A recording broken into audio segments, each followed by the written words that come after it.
한국 산에서 조난당했던 미국 여군이 생명의 은인과 결혼한 후 시어머니가 완전히 달라진 며느리 바보가 되었습니다. 국제결혼을 반대했던 양가 부모님들과 1년 넘게 갈등했던 미군 정보부 소령 엘리사 카터의 놀라운 경험담을 들려드리겠습니다. 미국 여자가 이 집안 살림을 하겠니? 너만 힘들지 않겠냐며 강력히 반대했던 시어머니는 물론 넌 대령까지 갈 수 있는 인재야. 왜 한국에서 멈추려 하니라고 했던 아버지까지도 말이죠. 15개월간 끝까지. 국제결혼을 반대했던 양가 부모님들이 결국 엘리사가 직접 만든 김치찌개 한 그릇을 계기로 마음을 돌렸다고 합니다. 한국 땅을 밟은 엘리사가 단 며칠 만에 보여준 반응은 그 누구도 상상도 못했던 것이었어요. 시간이 흐른 뒤에는 시어머니 쪽에서 먼저 이제 정말 우리 가족이야 라며 깜짝 놀랄 애정 표현을 해왔다고 합니다. 외국인 며느리를 걱정스럽게 여겼던 시어머니의 마음을 완전히 바꿔놓은 것은 과연 무엇이었을까요? 이제 미군 소령에서 한국 며느리가 된 엘리사의 놀라운 경험담을 함께 만나보시죠. 안녕하세요. 제 이름은 엘리사 카터입니다. 36살이고요. 미국 육군 정보부 소령으로 복무하고 있어요. 아니, 정확히는 복무하고 있었다고 해야겠네요. 지금은 한국에서 완전히 새로운 삶을 살고 있거든요. 처음부터 말씀드릴게요. 저는 텍사스 달라스에서 태어났습니다. 아버지는 미군 장군이셨고 어머니는 간호사였어요. 어릴 때부터 아버지를 따라 세계 곳곳에 미군 기지를 옮겨 다니며 살았죠. 독일, 일본, 필리핀. 그래서 다른 문화에 대한 적응력은 어느 정도 있다고 생각했었는데 한국에 와서는 완전히 새로운 경험을 하게 됐어요. 사실 저희 집안은 대대로 군인 가문이었습니다. 할아버지도 한국전쟁에 참전하셨고 아버지는 베트남 전쟁을 겪으셨죠. 어머니는 처음에 제가 군인이 되는 걸 반대하셨어요. 여자가 그런 위험한 일을 왜 하려고 하니라고 하시면서요. 하지만 저는 어릴 때부터 아버지의 군복 모습이 너무 멋있어 보였거든요. 대학에서는 국제관계학을 전공했고 졸업 후 바로 육군에 입대했습니다. 아버지처럼 군인이 되고 싶었거든요. 정보부에서 15년간 복무하면서 이라크와 아프가니스탄에도 파병을 나갔었어요. 동료들은 제가 대령까지 진급할 거라고 했죠. 실제로 그럴 계획이었고요. 그런데 제 인생이 완전히 바뀐 건 2023년 가을이었어요. 한국에서 열린 한미연합훈련에 참가하게 된 거죠. 코브라 나이프라는 작전명이었는데 야간 정찰훈련이었습니다. 경기도 연천 지역이었어요. 산악지대가 많고 험한 곳이더라고요. 한국에 처음 와봤을 때 정말 신기했어요.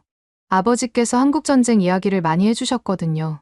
정말 용감한 사람들이 사는 나라라고 하시면서요. 그래서 저도 한국에 대해 궁금했었는데 직접 와보니 상상했던 것보다 훨씬 발전된 나라더라고요. 훈련 전날 밤에 동료들과 한국 음식을 먹으러 갔었어요. 김치찌개를 처음 먹어봤는데 너무 매워서 물을 계속 마셨죠. 그때 식당 아주머니가 괜찮냐고 한국말로 물어보시는데 저는 고개만 끄덕일 수밖에 없었어요. 한국어를 전혀 못했거든요. 그날 밤을 지금도 생생히 기억해요. 훈련이 시작되고 몇 시간 후에 우리 팀원 중 한 명이 낙오됐어요. 이등병 톰슨이었는데 무전이 끊어진 거예요. 저는 팀장으로서 그를 그냥 둘 수 없었죠. 잠깐만, 톰슨을 찾고 와야겠어 라고 말하고 홀로 수색에 나섰습니다. 사실 그때 다른 동료들이 말렸어요. 너무 위험하다. 구조대가 올 거다라고 하면서요. 하지만 저는 군인으로서 팀원을 포기할 수 없었거든요. 그게 제가 배운 군인 정신이었으니까요. 그런데 갑자기 날씨가 급변했어요. 한국의 가을 날씨가 이렇게 변덕스러운 줄 몰랐거든요. 안개가 짙게 끼더니 비까지 내리기 시작했어요. 시야가 완전히 차단됐죠. 무전기도 먹통이고 GPS 신호도 잡히지 않았어요. 저는 그때 정말 당황했습니다. 15년간 군복무를 하면서 이런 상황은 처음이었거든요. 산속에서 길을 잃어버린 거예요. 더 큰 문제는 체온이 떨어지기 시작했다는 거였어요. 젖은 옷 때문에 체온 손실이 심했죠. 1시간, 2시간이 지나도 구조대는 오지 않았어요. 나중에 알았지만 야간 작전의 위험 때문에 구조팀이 철수했다고 하더라고요. 그때 저는 정말 절망적이었습니다. 이대로 죽는 건 아닐까라는 생각까지 들었어요. 가장 무서웠던 건 혼자라는 사실이었어요. 어둠 속에서 혼자 있으니까 온갖 생각이 다 들더라고요. 부모님 생각도 나고 내가 왜 여기서 이러고 있지라는 후회도 들고요. 그때 처음으로 군인이 된 걸 후회했어요. 의식이 흐려지기 시작했을 때였어요. 정말 마지막인 것 같았죠. 그런데 갑자기 누군가 제 어깨를 흔드는 게 느껴졌어요. 괜찮으세요? 라는 목소리가 들렸는데 한국말이었어요. 저는 영어로 도와주세요라고 간신히 말했죠. 그 순간 정말 기적 같았습니다. 꿈인지 현실인지 구분이 안 될 정도로요. 그 사람은 저를 안전한 곳으로 옮겨주고 비상담요로 감싸주었어요. 따뜻한 물도 마시게 해주고요. 정말 천사 같았습니다. 괜찮습니다. 이제 안전해요 라고 한국말과 영어를 섞어서 말해주더라고요. 그 목소리가 정말 따뜻했어요. 마치 오랫동안 알고 지낸 사람처럼 안심이 되는 목소리였죠. 하지만 제가 정신을 차렸을 때는 이미 그 사람이 떠난 후였어요. 옆에는 메모 하나만 남아 있었죠. 이제 안전합니다. 다시 만나뵐 일 없기를 바랍니다 라고 한글과 영어로 쓰여 있었어요. 저는 그의 얼굴도 제대로 보지 못했죠. 어둠 속에서 뒷모습만 흐릿하게 기억날 뿐이었어요. 하지만 그 뒷모습이 계속 머릿속에 남아 있었어요. 키가 크고 어깨가 넓은 남자였는데 걸음걸이가 정말 당당했거든요. 구조대가 와서 저를 발견했을 때 저는 완전히 회복된 상태였어요. 누군가 완벽한 응급처치를 해준 덕분이었죠. 의무병들도 누가 이렇게 전문적으로 처치했느냐고 놀라더라고요. 저도 궁금했어요. 도대체 누가 그렇게 완벽하게 저를 구해준 걸까요? 기지로 돌아온 후에도 저는 그 사람이 계속 마음에 걸렸어요. 목숨을 구해준 은인인데 감사 인사도 제대로 못했잖아요. 게다가 왜 자신의 신분을 숨겼을까요? 정말 궁금했습니다. 동료들에게 물어봐도 그런 사람은 없다는 답만 돌아왔어요. 공식 기록에도 없다고 하더라고요. 마치 유령 같은 존재였죠. 하지만 저는 포기할 수 없었어요. 분명히 실존하는 사람이었으니까요. 며칠 후에 제가 덮고 있던 비상담요를 자세히 살펴봤어요. 그런데 안쪽에 작은 마크가 있더라고요. KURSOF라고 쓰여 있었어요. 나중에 알아보니 한국 특수전사령부 마크였습니다. 아, 한국 군인이었구나. 그제서야 퍼즐 조각이 맞춰지기 시작했어요. 왜 한국말로 말했는지, 왜 그렇게 전문적인 구조 기술을 가지고 있었는지 이해가 됐죠. 하지만 여전히 의문은 남았어요. 왜 자신의 신분을 숨겼을까요? 저는 민군협력 담당관을 통해 비공식적으로 문의해봤어요. 혹시 그날 밤에 구조 작업에 참여한 한국 군인이 있는지 말이에요. 하지만 돌아온 답은 단호했습니다. 그런 이름의 장교는 없습니다. 완전히 막다른 길이었어요. 하지만 저는 여기서 포기하지 않았습니다. 뭔가 더 깊은 이유가 있을 거라고 생각했거든요. 그리고 무엇보다 그 사람에게 제대로 감사 인사를 하고 싶었어요. 미국으로 돌아간 후에도 저는 계속 그 사람을 찾으려 노력했어요. 한국어 공부도 시작했고요. 언젠가는 다시 만날 수 있을 거라고 믿었습니다. 그때는 한국어로 고맙습니다라고 말하고 싶었거든요. 밤마다 그 순간을 떠올렸어요. 절망적인 상황에서 나타난 그 사람의 목소리, 따뜻한 손길, 그리고 사라진 뒷모습까지. 그 모든 게 너무나 생생했죠. 혹시 꿈이었나 싶기도 했지만 남겨진 메모와 담요가 그것이 현실이었다는 걸 증명해주고 있었어요. 그런데 정말 놀라운 일이 벌어졌어요. 서울에서 열린 국방교류 세미나에 초청받아 갔는데 전시된 사진들을 보다가 깜짝 놀랐습니다. 그날 밤 저를 구해준 그 사람과 닮은 남자가 있었거든요. 심장이 정말 빨리 뛰었어요. 이 사람이 맞나라는 생각이 들면서 손이 떨리기 시작했죠. 사진 아래에는 한미연합훈련 참가자들이라고 적혀 있었어요. 저는 즉시 세미나 담당자에게 달려갔습니다. 이 사진에 대해 자세히 알 수 있을까요? 라고 물어봤죠. 담당자는 친절하게 설명해 주었어요.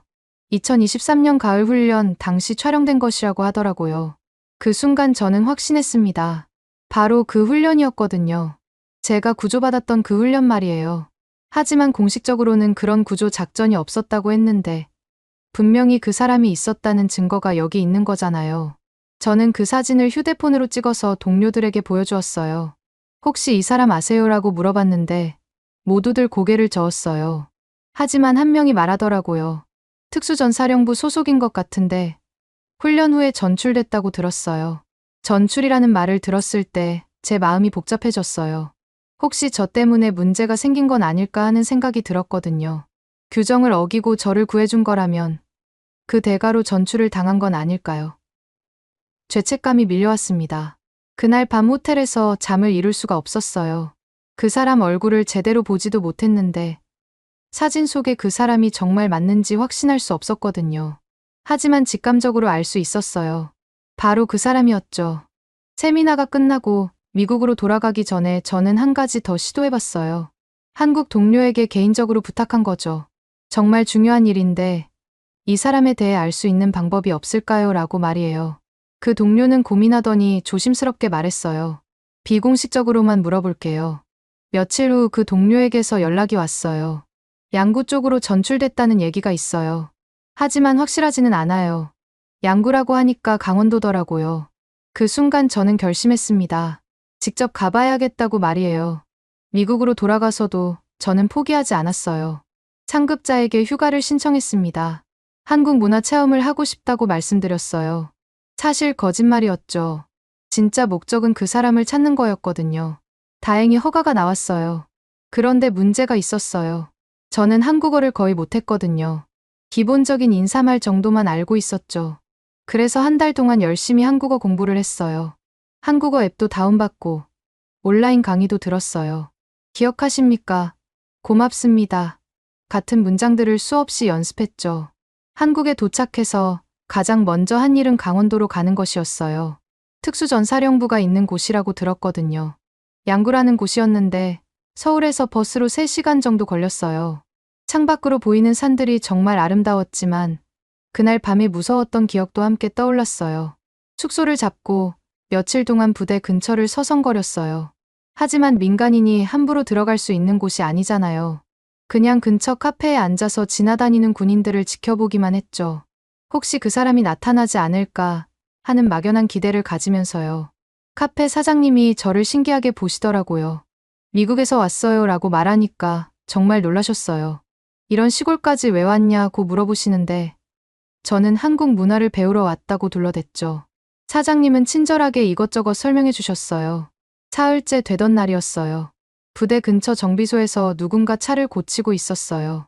군복을 입은 남자였는데 뒷모습이 어딘지 나찍더라고요. 어깨 너비, 키, 서 있는 자세까지 모든 게 그날 밤 본 그 모습과 똑같았어요. 심장이 두근거리기 시작했습니다.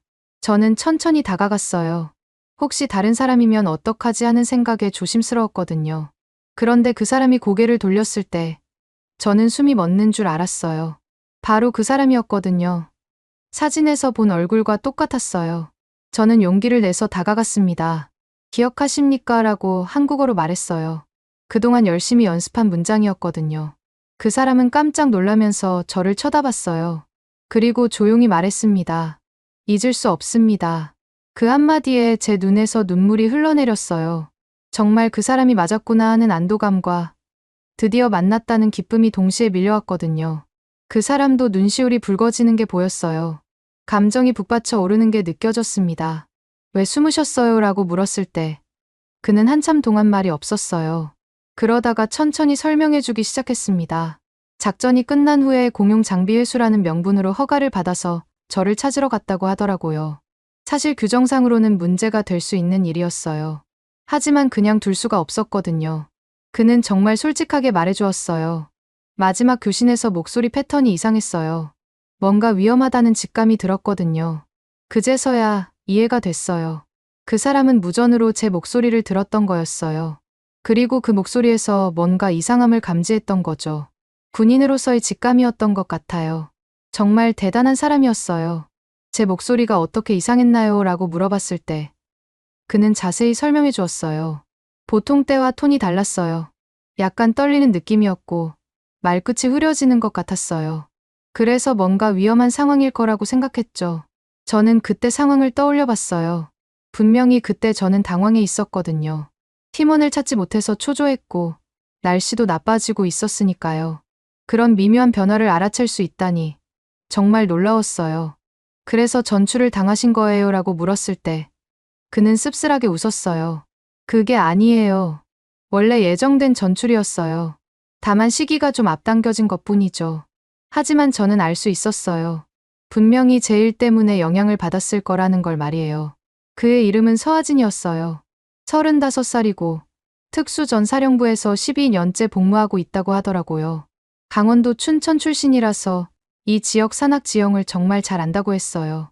어릴 때부터 산에서 뛰어놀았다고 하니까 그럴 만했어요. 어떻게 그렇게 빨리 저를 찾을 수 있었어요? 라고 물었을 때 그는 웃으면서 대답했어요. 이 산은 제 집 같은 곳이에요. 어디서든 길을 찾을 수 있거든요. 겸손하게 말했지만 정말 대단한 실력이었던 거죠. 저는 하진 씨와 이야기를 나누면서 정말 많은 걸 알게 됐어요. 그는 단순히 군인이 아니라 정말 사려 깊은 사람이었어요. 그날 밤 정말 무서웠을 텐데 괜찮았나요? 라고 물어보는 모습에서 따뜻함이 느껴졌거든요. 죄송해요. 제 때문에 피해를 보신 것 같아서요 라고 말했을 때 그는 진지하게 고개를 저었어요. 전혀 그렇지 않아요. 오히려 보람 있는 일이었어요. 명령 때문이 아니라 인간으로서의 최선이었으니까요. 그 말을 들었을 때 제 마음이 정말 따뜻해졌어요. 이런 사람이 세상에 있구나 하는 생각이 들었거든요. 자신의 손해를 감수하면서도 남을 도울 수 있는 사람 말이에요. 저는 그런 하진 씨가 정말 존경스러웠어요. 그날부터 저는 한국에서 일주일을 더 머물렀어요. 하진 씨와 함께 시간을 보내면서 한국 문화에 대해 많은 걸 배웠죠. 한국 음식도 먹어보고 전통차도 마셔보고요. 하진 씨는 정말 좋은 가이드였어요. 한국어 배우고 있어요 라고 말했을 때 그는 정말 기뻐했어요. 발음이 많이 좋아졌네요 라고 칭찬해주면서요. 사실 아직 서툴렀는데도 격려해주는 모습이 고마웠어요. 덕분에 한국어 공부에 더 자신감이 생겼죠. 함께 갔던 춘천 명동 거리가 특히 기억에 남아요. 닭갈비를 처음 먹어봤는데 정말 맛있더라고요. 하진 씨가 어때요? 맛있나요? 라고 물어볼 때마다 저는 정말 맛있어요 라고 대답했어요. 그럴 때마다 하진 씨가 환하게 웃는 모습이 보기 좋았어요. 소양 강댐도 구경했어요. 정말 큰 호수더라고요. 하진 씨가 어릴 때 여기서 자주 놀았어요 라고 말해주었어요. 그 모습을 상상해보니까 웃음이 나왔어요. 지금은 멋진 군인이지만 어릴 때는 장난꾸러기였을 것 같았거든요. 미국으로 돌아가기 전날 밤 하진 씨가 조심스럽게 물어봤어요. 혹시 앞으로도 연락 주고받을 수 있을까요? 저도 그러고 싶었거든요. 물론이죠. 꼭 연락해요 라고 대답했습니다.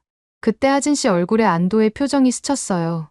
공항에서 헤어질 때 정말 아쉬웠어요. 이제 막 알게 된 사람인데 왜 이렇게 헤어지기 싫을까요? 하진 씨도 같은 마음인 것 같았어요. 안전하게 돌아가세요 라고 말하는 목소리가 조금 떨리더라고요. 미국에 돌아온 후부터 우리는 정말 자주 연락했어요. 처음에는 간단한 인사말부터 시작했죠. 오늘 날씨 어때요? 잘 지내고 있어요. 이런 식으로요. 시차 때문에 실시간 대화는 어려웠지만 메시지만으로도 충분히 기뻤어요. 하진 씨는 한국의 사계절에 대해 알려주었고 저는 미국 생활에 대해 이야기해줬어요. 서로의 문화를 배워가는 게 정말 즐거웠습니다. 특히 한국의 봄 소식을 들을 때마다 마음이 설렜어요. 2달 정도 지났을 때 하진 씨가 손편지를 보내줬어요. 정성스럽게 쓴 한글 편지였는데 번역 앱 도움을 받아서 읽어봤어요. 당신을 다시 만날 수 있어서 정말 행복했습니다라고 적혀 있었어요. 제 마음도 똑같았거든요. 그때부터 우리는 영상통화도 하기 시작했어요. 서로의 얼굴을 보면서 이야기할 수 있어서 좋았어요. 하진 씨는 화면으로 봐도 정말 멋있었어요. 웃을 때 눈가에 생기는 주름이 특히 매력적이었죠. 하지만 그때부터 새로운 고민이 생기기 시작했습니다. 우리는 너무 다른 세계에 살고 있잖아요. 저는 워싱턴에서 복무하고 하진 씨는 강원도에서 근무하고 있으니까요. 시차만 해도 14시간이나 차이가 났습니다. 제가 아침에 일어날 때 하진 씨는 밤늦게 잠자리에 들 시간이었죠. 게다가 군인이라는 직업 특성상 자유로운 소통이 어려웠습니다. 보안 때문에 함부로 개인적인 얘기를 할 수도 없고 훈련이나 작전이 있으면 며칠씩 연락이 안 될 때도 있었거든요. 그럴 때마다 저는 정말 불안했어요. 처음 몇 달은 그래도 괜찮았습니다. 새로운 감정에 설레기도 했고 서로를 알아가는 재미가 있었거든요. 하진 씨는 제게 한국의 사계절 이야기를 들려주었고 저는 미국의 일상을 공유했어요. 사소한 일상까지도 나누는 게 좋았습니다. 하지만 6달이 지나면서 현실의 벽이 점점 높아지기 시작했어요. 가장 큰 문제는 만날 수 없다는 거였습니다. 제가 휴가를 내서 한국에 가려고 해도 부대 사정이 있으면 불가능했고 하진 씨도 마찬가지였거든요. 특히 힘들었던 건 시간이었어요. 저희는 매일 밤 잘 자요 하는 인사를 나누는 게 유일한 실시간 소통이었습니다. 그마저도 어느 한쪽이 훈련에 들어가면 며칠씩 끊어지곤 했죠. 그럴 때마다 마음이 정말 아팠어요. 그런데 진짜 시련은 그해 여름에 찾아왔습니다. 제게 중동 파병 명령이 떨어진 거예요. 시리아 근처 지역으로 6개월간 파병을 가야 한다는 통보를 받았을 때 저는 정말 당황했습니다. 하진 씨에게 어떻게 말해야 할지 모르겠더라고요. 파병 명령이 떨어졌어요 라고 메시지를 보냈을 때 하진 씨의 답장은 한참 후에 왔습니다. 언제부터인가요? 라는 짧은 메시지였는데 그 안에 담긴 복잡한 감정이 느껴졌어요. 저도 마찬가지로 마음이 무거웠거든요. 더 큰 문제는 파병 지역이 통신이 제한되는 곳이라는 거였습니다. 보안상 개인적인 연락이 거의 불가능하다고 했어요. 그 말을 하진 씨에게 전했을 때 영상통화하면 너머로 그의 표정이 어두워지는 게 보였어요. 얼마나 연락이 안 될까요? 라고 물어봤을 때 저는 솔직하게 대답할 수밖에 없었습니다. 아마 2달은 완전히 연락이 안 될 것 같아요. 그 순간 하진 씨의 눈에서 슬픔이 느껴졌어요. 저도 마음이 찢어지는 것 같았죠. 설상가상으로 하진 씨에게도 특수작전 배치 명령이 떨어졌습니다. 북방 한계선 근처에서 8주간 진행되는 극비 훈련이라고 하더라고요. 저도 연락이 안 될 것 같아요 라는 하진 씨의 메시지를 받았을 때 저는 정말 절망적이었어요. 우리 둘 다 동시에 연락이 두절되는 상황이 된 거예요. 파병 출발 전날 밤 우리는 마지막 영상통화를 했습니다. 서로 말은 별로 못했지만 그냥 화면을 보고 있는 것만으로도 위안이 됐어요. 돌아올 때까지 기다려주세요 라고 말했을 때 하진 씨는 고개를 끄덕이며 말했습니다. 저도 마찬가지예요. 꼭 안전하게 돌아와요. 그리고 화면이 꺼졌을 때 저는 혼자 울었어요. 중동에서의 2달은 정말 길게 느껴졌습니다. 매일 밤 하진 씨 생각을 하면서 잠들었고 아침에 일어나면 제일 먼저 떠오르는 것도 하진 씨였어요. 연락할 수 없다는 게 이렇게 고통스러운 줄 몰랐거든요. 그 기간 동안 저는 편지를 썼습니다. 보낼 수는 없었지만 마음을 정리하는 의미에서 매일 하진 씨에게 쓰는 일기 같은 편지를 썼죠. 오늘은 이런 일이 있었어요. 당신이 보고 싶어요. 같은 내용들이었어요. 하진 씨도 비슷했던 것 같습니다. 나중에 알았는데 그도 저에게 편지를 쓰고 있었다고 하더라고요. 서로 만날 수 없는 시간 동안에도 상대방을 생각하고 있었던 거죠. 그게 얼마나 소중한 일인지 그때는 몰랐어요. 드디어 파병에서 돌아온 날 저는 곧바로 하진 씨에게 연락했습니다. 돌아왔어요. 라는 메시지를 보냈는데 답장이 바로 왔어요. 저도 어제 복귀했어요. 정말 기적 같은 타이밍이었어요. 그날 밤 영상통화를 했을 때 우리 둘 다 많이 야위어 있었습니다. 하진 씨는 더 까맣게 그을렸고 저도 중동의 강한 태양 때문에 피부가 거칠어져 있었죠. 하지만 서로를 다시 볼 수 있다는 기쁨이 더 컸어요. 정말 보고 싶었어요 라고 동시에 말했을 때 우리는 웃음을 터뜨렸습니다. 같은 마음이었구나 하는 걸 확인할 수 있어서 정말 행복했어요. 그 순간 저는 확신했어요. 이 사람을 정말 사랑하고 있다는 걸 말이에요. 우리 앞으로 어떻게 될까요? 라는 제 질문에 하진 씨는 진지하게 답했습니다. 솔직히 말하면 쉽지 않을 것 같아요. 하지만 포기하고 싶지 않아요. 저도 같은 마음이었습니다. 아무리 어려워도 이 관계를 포기할 수는 없었거든요. 그때 하진 씨가 갑자기 말했어요. 우리 결혼하면 어떨까요? 너무 갑작스러운 말이라 저는 깜짝 놀랐습니다. 정말요? 라고 되물었을 때 하진 씨는 진지한 표정으로 고개를 끄덕였어요. 전쟁보다 우리가 더 어렵더라도 함께 이겨내고 싶어요. 그 말을 들었을 때 제 마음이 뜨거워졌습니다. 정말 로맨틱한 프러포즈였거든요. 저는 눈물을 흘리며 네, 좋아요라고 대답했어요. 하지만 결혼을 결정하자마자 더 큰 벽이 우리 앞에 나타났습니다. 바로 가족들이었어요.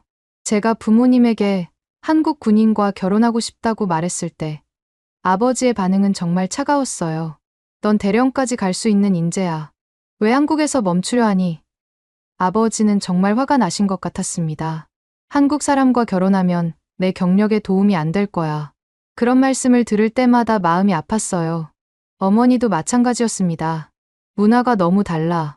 언어도 다르고 생활 방식도 다른데 어떻게 살려고 그러니? 실용적인 문제들을 하나하나 지적하시는 어머니의 말씀이 틀린 건 아니었어요. 하지만 사랑하는 마음은 그런 걸로 막을 수 없잖아요. 하진 씨 쪽도 사정이 비슷했습니다. 어머니가 강원도 시골 분이시라서 더 보수적이셨던 거죠. 미국 여자가 이 집안 살림을 하겠니? 너만 힘들지 않겠냐고 걱정하신다고 하더라고요. 김치도 못 담글 텐데, 명절 음식은 어떻게 만들고, 시부모 모시는 것도 모를 텐데, 하진 씨 어머니의 걱정은 끝이 없었습니다. 한국의 전통적인 며느리 역할을 외국인이 할 수 있을지 의문이셨던 거죠. 양쪽 가족의 반대가 이렇게 심할 줄 몰랐어요. 저희는 서로 사랑하는데 왜 주변에서는 모두 반대하는 걸까요? 정말 답답했습니다. 그래도 포기할 수는 없었어요. 하진 씨와 함께라면 어떤 어려움도 이겨낼 수 있을 것 같았거든요. 그래서 저희는 각자 가족을 설득하기로 했습니다. 저는 하진 씨 어머니에게 한글로 손편지를 쓰기로 했어요. 한국어가 서툴렀지만 정성을 보여드리고 싶었거든요. 번역 프로그램 도움을 받아서 정말 정성스럽게 썼습니다.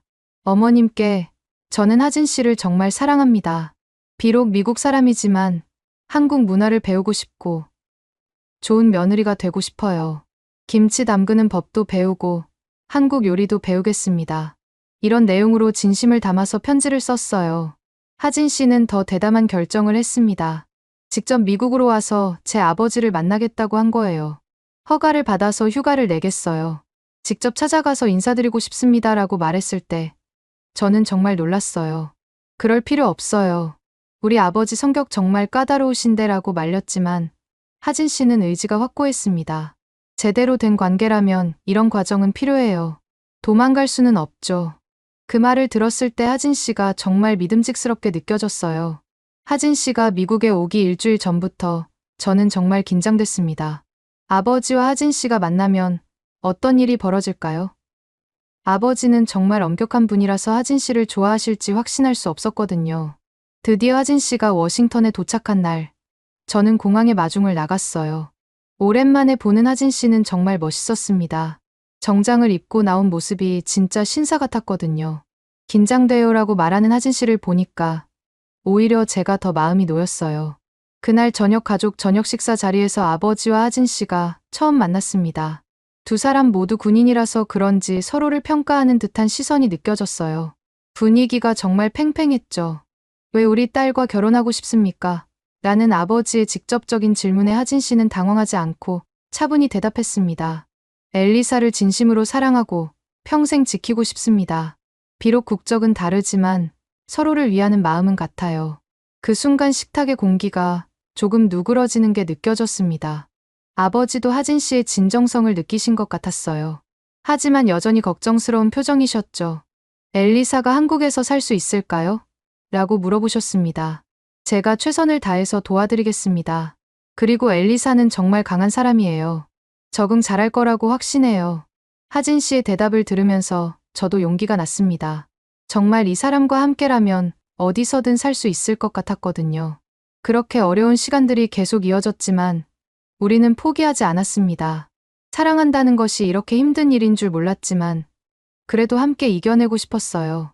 진짜 시험은 이제부터였을지도 모르지만 말이에요. 그렇게 어려운 시간들이 계속 이어졌지만 저희에게는 기적 같은 변화가 찾아왔습니다. 제가 하진 씨 어머니께 보낸 한글 편지에 대한 답장이 온 거예요. 손글씨로 정성스럽게 쓰인 편지였는데 번역기로 읽어보니 마음이 뭉클해졌습니다. 엘리사야, 내 마음을 알겠다.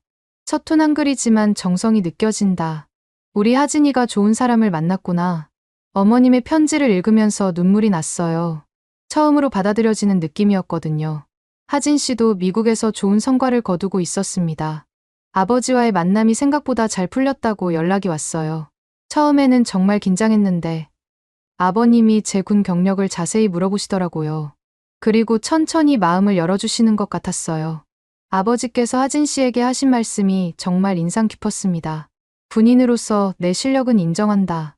하지만 엘리사를 행복하게 해줄 수 있겠느냐. 그때 하진 씨가 평생에 걸쳐 증명해 보이겠습니다 라고 답했다고 하더라고요. 그 답변을 들은 아버지의 표정이 달라졌다고 해요. 좋다. 하지만 엘리사가 한국에서 힘들어하면 언제든 미국으로 데려와라. 조건부 승인이었지만 그래도 허락을 받은 거나 마찬가지였습니다. 드디어 양쪽 가족이 한국에서 만나는 날이 왔어요. 저는 정말 떨렸습니다. 부모님이 한국에 오시는 건 처음이었거든요. 공항에서 하진 씨 가족과 함께 부모님을 맞이했을 때 분위기가 어색했지만 따뜻했어요. 하진 씨 어머니께서 서툰 영어로 웰컴 투 코리아라고 말씀하시는 모습이 정말 귀여웠습니다. 제 어머니도 고맙습니다라고 한국어로 인사하려고 노력하시는 모습을 보니까 마음이 뭉클했어요. 가장 중요한 시험은 제가 직접 한국 음식을 만드는 거였어요. 하진 씨 어머니를 위해 김치찌개와 감자전을 준비하기로 했거든요.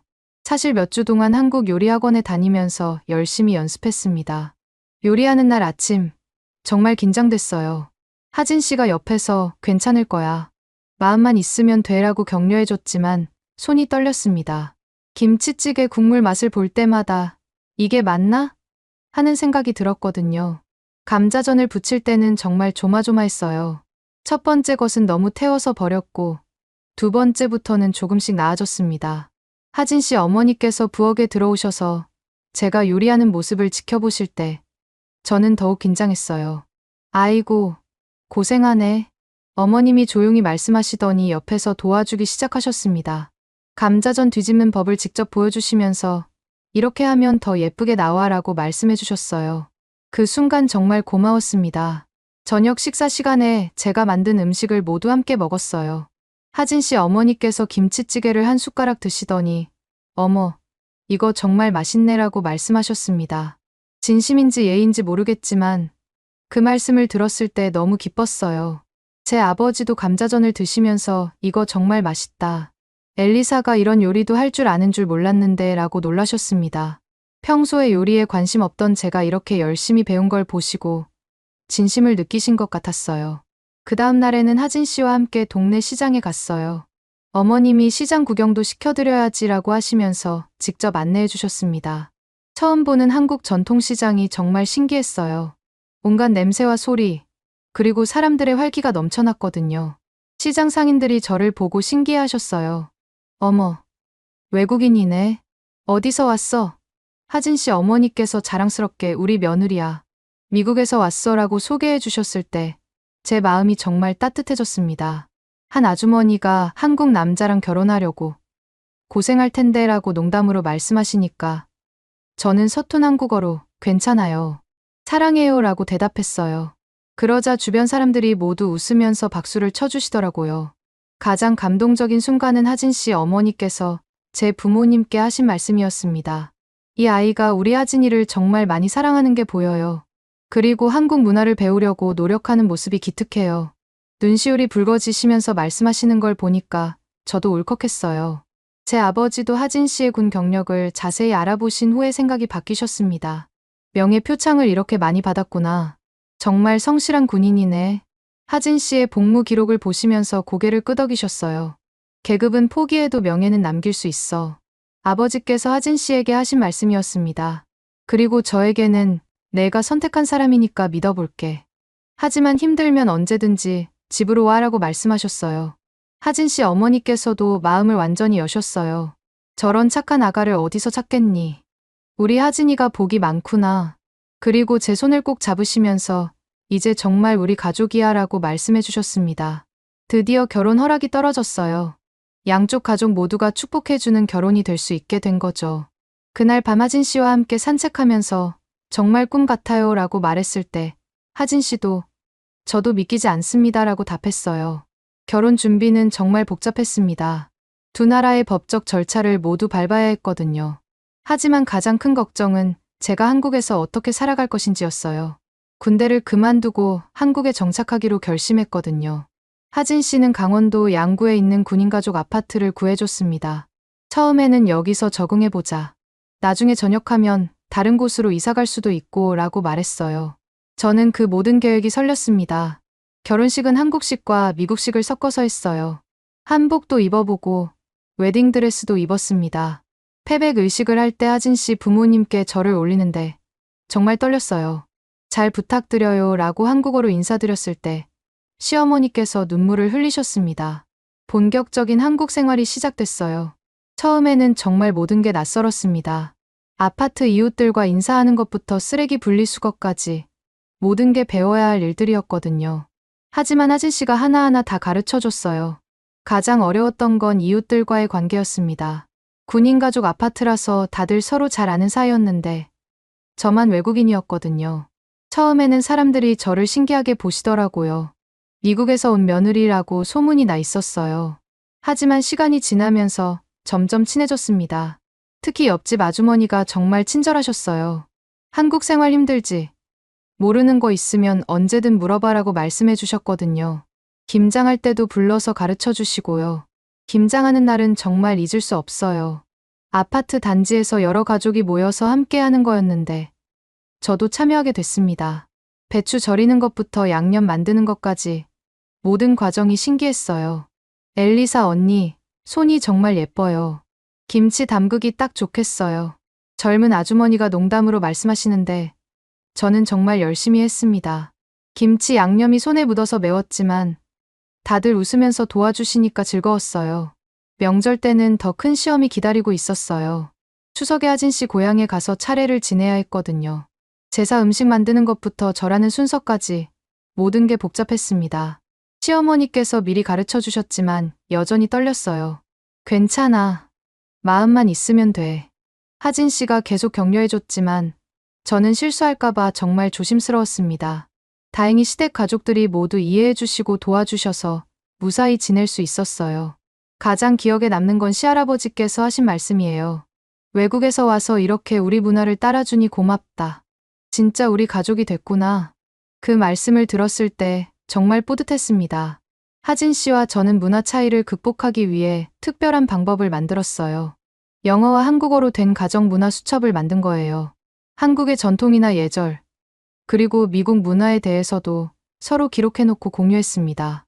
결혼은 평화협정이 아니라 매일 훈련이야. 하진 씨가 웃으면서 자주 하는 말이었어요. 정말 그랬습니다. 매일매일이 서로를 이해하고 맞춰가는 과정이었거든요.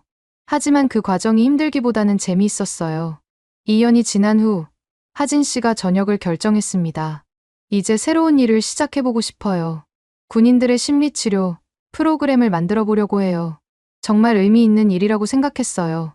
저도 뭔가 도움이 되고 싶었거든요. 저는 한미 커플들을 위한 상담소를 열기로 했습니다. 제가 겪었던 문화 차이와 적응 과정을 다른 커플들과 나누고 싶었거든요. 그리고 국제군 교류 분야에서 자문 역할도 하게 됐어요. 얼마 전에 한 기자가 인터뷰를 요청했습니다. 그날 구조 사건으로 시작된 사랑 이야기라는 기사를 쓰고 싶다고 하더라고요. 마지막에 정말 인상적인 질문을 했어요. 그날 작전에서 얻은 가장 큰 건 무엇이었습니까? 저는 잠시 생각해보다가 답했습니다. 그날 구조된 건 제가 아니라 제 인생이었습니다. 진짜 사랑이 무엇인지, 가족이 무엇인지 알게 해준 하진 씨를 만날 수 있었으니까요. 하진 씨도 비슷한 질문을 받았는데 그의 답변이 정말 감동적이었어요. 그녀는 내가 지켜야 할 작전 대상이 아니라 내가 함께 살아갈 인생입니다. 매일매일이 새로운 미션이지만 가장 행복한 임무예요. 지금 돌아보면 정말 기적 같은 일이었습니다. 그날 밤 산에서 길을 잃지 않았다면 하진 씨를 만날 수 없었을 테니까요. 때로는 인생에서 가장 어려운 순간이 가장 큰 축복의 시작이 되기도 하는 것 같아요. 요즘 저희는 정말 행복합니다. 한국 생활에도 완전히 적응했고 서로의 문화를 존중하면서 새로운 가정 문화를 만들어가고 있어요. 언젠가는 아이들도 생기겠죠. 그러면 정말 완벽한 한미 가족이 될 거예요. 오늘의 이야기는 여기까지입니다. 마음에 드셨다면 구독과 좋아요 잊지 말고 한 번씩 눌러주세요. 소중한 시간 함께 해주셔서 진심으로 감사드리고 앞으로도 더 깊은 이야기로 여러분을 찾아뵐게요. 오늘 찾아뵐게요. 오늘 찾아뵐게요. 오늘 찾아뵐게요. 오늘 찾아뵐게요.